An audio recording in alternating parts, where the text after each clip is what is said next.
So let's create the package first. So Alt insert, go to package, type chapter 12. I'll just mark it as simple as transient. Copy this so that we can create a similar package in test. Okay, so I got chapter 12 as transient. Similarly, I will create the same name in test package. So it's control V, transient. Okay. And now just, so suppose in our previous chapter, we had this market data provider as our reference object and market data provider. Here we actually implemented it as serializable. But here we are going to mimic the scenario where we don't have access to this class and we can't implement serializable for this. So let me just copy this first. I will do Control C, Control V, and I will mark it as something as transient to understand that we are going to make it as transient. And after doing this, I will remove this implement serializable, and also remove this Control Y. And let me see market data. Okay, I think other things are looking good except this. Okay, guys, Control Alt L will remove the unused implement imports. So it's looking good. So right now we have got a class which is not implementing serializable, and it has got only one string private field, which we initialize it using the constructor, and we have got getters and setters and toString, equals, and hash code methods. Okay, so this is our reference object that we're going to create.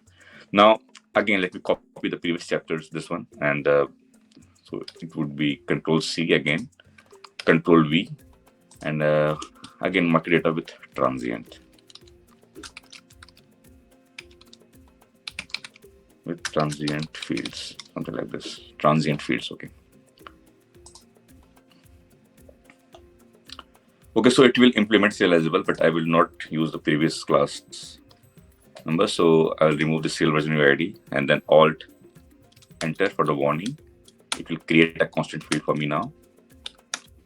And then I will just make some space here, okay? And now I will change this market data provider to market data provider transient.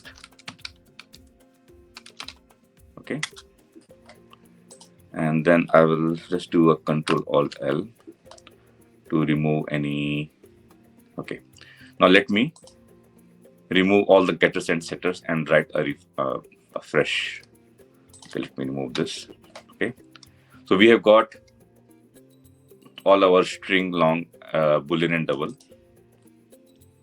And let me first of all create getters and setters, and then we will choose some of the fields to mark it as transient that we don't want to serialize it.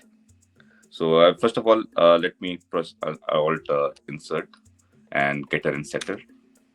I will choose Control A. Okay.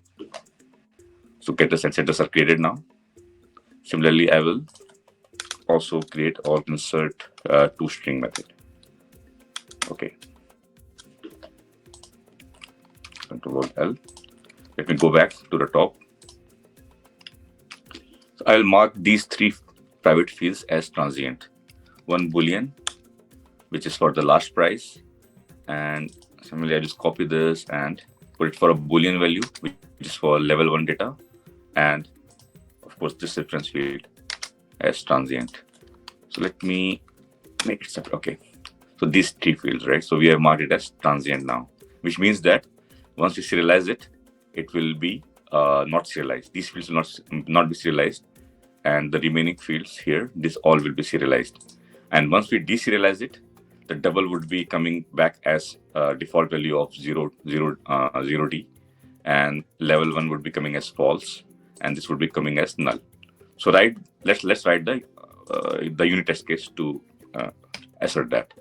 Okay, so I just copy this class name, and then I will create the test class here, Java class, and mark it as test. Okay. Now to save some time, I will copy the from the previous chapter. From here, I will copy both the unit test cases along with the setup method, and then we will make some changes there. So I do Control C, Control V. Okay, and now let me change the name of this market data provider, because we are going to use transient as it was there in chapter 12. And let me make the changes as well as something as Bloomberg. Okay, and let's look at the setup method. So setup method, I will change the name of this class like this. Okay, fields test.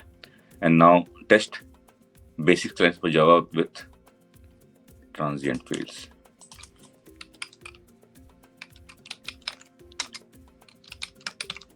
Okay, let's copy the same here with transient fields as in our test deserialize method as well. Okay, so we have changed the name now, and now let's go back to our test. So setup method is looking good. Let me check the test serialize method. Now we create a market data, and let's create the market object like this. Okay, so we set security ID, time, and OLO and all. Okay, till here. So as we can see that these three fields, the last level 1 and set market data provider is this. Okay, these three variables we have marked as transient. So last, level 1, and market data provider, right? So we'll serialize it, and let's check in the deserialize method. Okay, so these like get last, level 1, these are transient, right? So it should be coming back as 0.0D, right? And from serialize, this level 1 should be false as default value. Okay, and similarly it should be null, right? Assert null. And here I will not use this. So let's revise it again. So these three fields we have marked as last price as transient, level 1 Boolean variable as transient as well, and the market data provider reference that we have provided, that is also transient. So it means that these three fields will not be serialized when we use the write object method. And once we deserialize it, in that case also, once we so these three fields will be taking the default values as for double it would be 0, for level 1 it would be, for Boolean it would be false, and for the reference object it would be null. So let's run this test case and assert that whatever our understanding is correct or not. Okay, one thing I missed is that while in the deserialize, it should be pointing to casting back to the chapter 12 transient fields. So this was a small thing which I missed. Let's try to run this test case again. So I will click run from here. So our test cases for both serialize and deserialize will work now.